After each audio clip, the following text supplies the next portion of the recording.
The Name Jar by Yangsook Choi. Through the school bus window, Eun-hye looked out at the strange buildings and houses on her way to her new school. It was her first day, and she was both nervous and excited.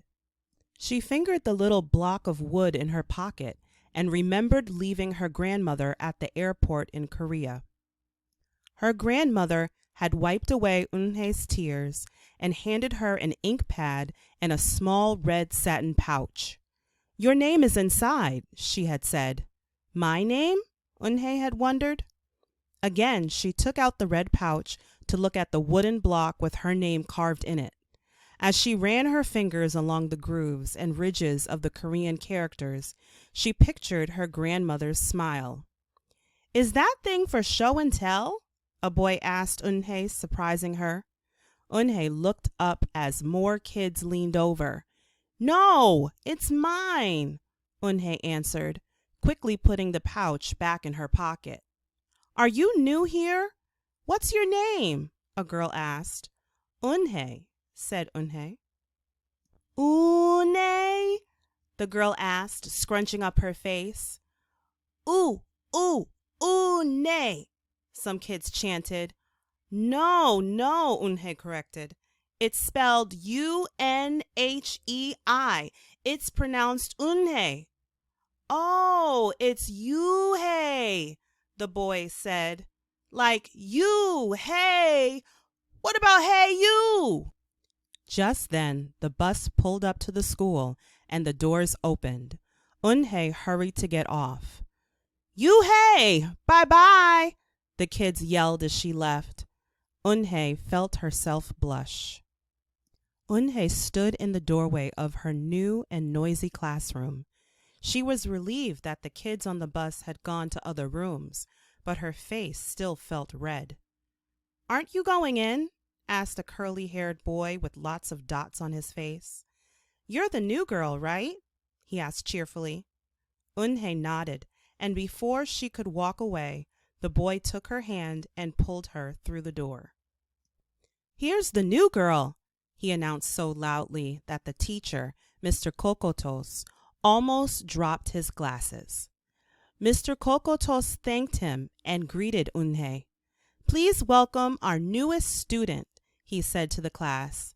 "She and her family just arrived from Korea last week." Eun-hye smiled broadly and tried not to show her nervousness. "What's your name?" someone shouted. Eun-hye pictured the kids on the bus. I haven't picked one yet," she told the class, "but I'll let you know by next week." As Mr. Kokotos showed her to her desk, she felt many round, curious eyes on her. "Why doesn't she have a name?" she heard someone whisper. "Maybe she robbed a bank in Korea and needs a new identity," a boy replied. On the bus home, nobody teased her, but Eun-hye kept thinking about her name. "How was school, Eun-hye?" her mother asked when she walked in. "Did you understand the teacher?" Eun-hye simply nodded. She unpacked her school bag and set the red pouch by a photograph of her grandma. "I'm glad you are learning English well," her mother said. "You must study hard, behave nicely, and get good grades to show that you're a good Korean." "I will," replied Eun-hye, but I think I would like my own American name," she said quickly. Her mother looked at her with surprise. "Why? Eun-hye is a beautiful name. Your grandma and I went to a name master for it." "But it's so hard to pronounce," Eun-hye complained. "I don't want to be different from all the American kids." "You are different, Eun-hye," her mother said. "That's a good thing." Eun-hye just wrinkled her nose. Later that day, Eun-hye and her mother went grocery shopping in their new neighborhood. They passed Fadil's Falafel, Tony's Pizza, and Dot's Deli. A big graffiti-painted garbage truck roared like a lion as it took off down the street. Nothing sounded or looked familiar until they got to Kim's Market. The sign was in both English and Korean. Her mother picked up cabbage to make kimchi, Korean-style spicy pickled cabbage, and other vegetables and meat. She also found some seaweed, Unhe's favorite, for soup. It made Unha smile. Just because we've moved to America, her mother said, doesn't mean we stop eating Korean food. At the checkout counter, a friendly man smiled at Unha. Helping your mother with the shopping? He asked. Unha nodded. I'm Mr. Kim, he said, and what is your name? Unha, she answered. Ah, what a beautiful name, he said. Doesn't it mean grace? Unha nodded again. My mother and grandmother went to a name master for it, she told him. A graceful name for a graceful girl, Mr. Kim said as he put their groceries into bags. Welcome to the neighborhood, Unha. That evening, Unha stood in front of the bathroom mirror. Hi, my name is Amanda, she said cheerfully. Then she wrinkled her nose. Hi, my name is Laura. Maybe not. Her smile turned down. Nothing sounded right. Nothing felt right. I don't think American kids will like me, she worried as she began to brush her teeth. Hi, my name is Susie, she said to the mirror with her mouth full of toothpaste. The next morning, when Unha arrived at school, she found a glass jar on her desk with some pieces of paper in it. Unha took one out and read it aloud. Daisy. That's my baby sister's nickname, but she said you can use it if you want, said Cindy, who sat next to her. Unha took out the rest of the paper. Tamala, she read. I got it from a storybook, said Nate. She was smart and brave. Unha nodded and unfolded another piece. Wednesday? Yeah, you came here on a Wednesday, said Ralph. Thank you for your help. A smile spread over Unhe's face. Ralph quickly said, We'll put more names in. You can pick whatever you like, or pick them all, and you'll have the longest name in history. At 3 o'clock, the bell rang for the end of the school day. Unha looked out the window and saw it was sprinkling. It's the same rain, she thought, but in a different place. She watched other kids leaving in groups. Hey, a familiar voice called out to her. Unha turned around to see the curly-haired boy again. I'm Joey, he said. And you? Don't you have any name? Unha thought for a moment. Well, I can show you, she said, and took out the small red pouch. She pressed the wooden block on the ink pad and then stamped it on a piece of paper. This is my name stamp, she said. My grandma gave it to me. In Korea, I can use it as a signature when I open a bank account or write a letter. And whenever I miss my grandma, I use it to fill a piece of paper. Want to try it? She offered the stamp to Joey, and he carefully inked the stamp and pressed it hard on the paper. The red characters gleamed against the whiteness. Wow, that's beautiful, Joey said. Can I keep the paper? Sure, Unha said, and then the two of them shared her umbrella as they walked to the school bus. Every day, the jar got fuller with more names, and Unha read them all. She found a few names she liked. Miranda, Stella, Avery. They sounded interesting. I hope you choose the name I put in, Marco told her at snack time. I've put in 3 more, said Ralph. Madison, Park, and Lex, they're my favorite street names. Maybe you should close your eyes and draw a name, Rosie suggested. Ralph frowned. That's silly. What if she doesn't like the name she draws? Well, we didn't get to choose our names when we were born, did we? Rosie argued. Everyone thought about this. When Unha got home from school that day, her little brother ran to give her a letter. It was from her grandma. She opened it quickly. It said, To my Unha, I hope you are enjoying your new school and new friends. Be sure to help your mother and your little brother. Here the moon is up, but there the sun is up.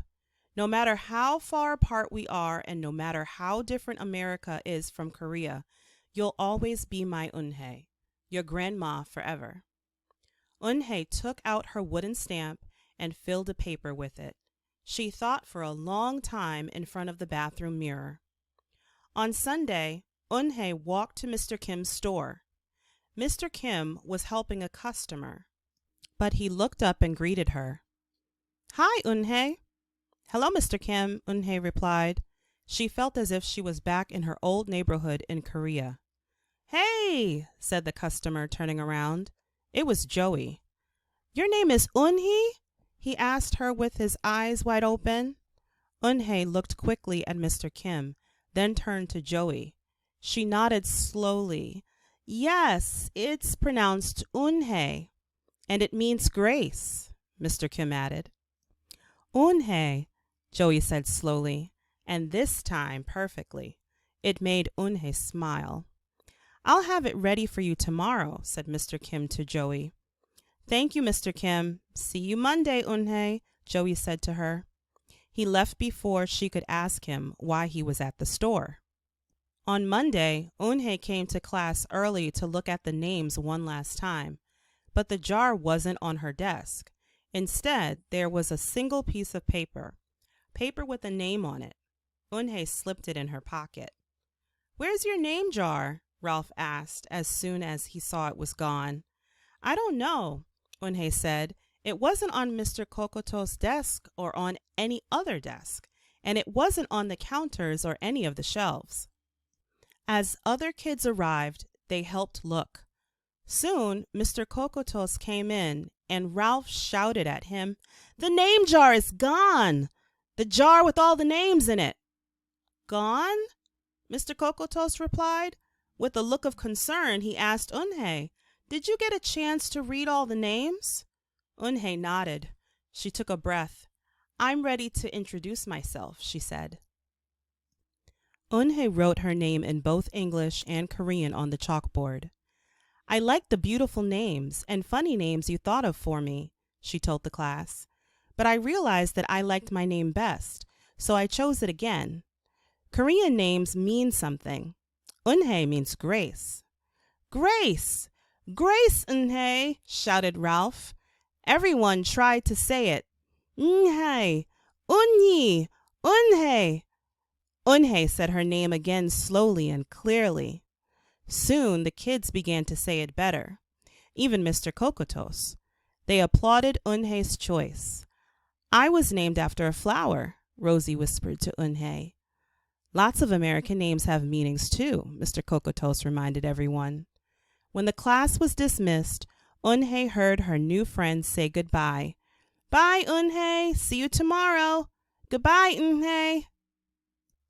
Eunhae said goodbye and then looked around for Joey, but he was already gone. "Eunhae, Eunhae, come downstairs," Mother called up to Eunhae. "Your friend is here."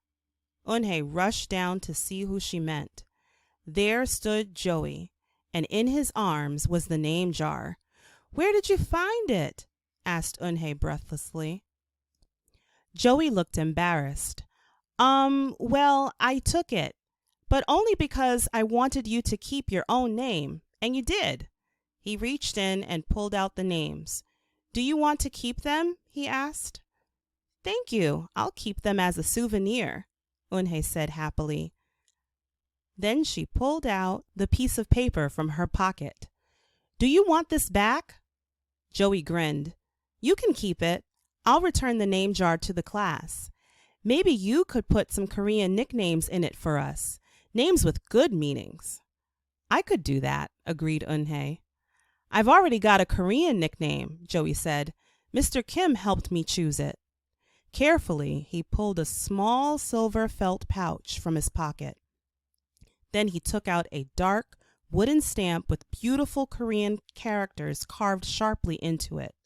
He pressed it on the ink pad and then on the piece of paper next to her name. "Chinku," read Eunhae. "That means friend." And Chinku smiled back.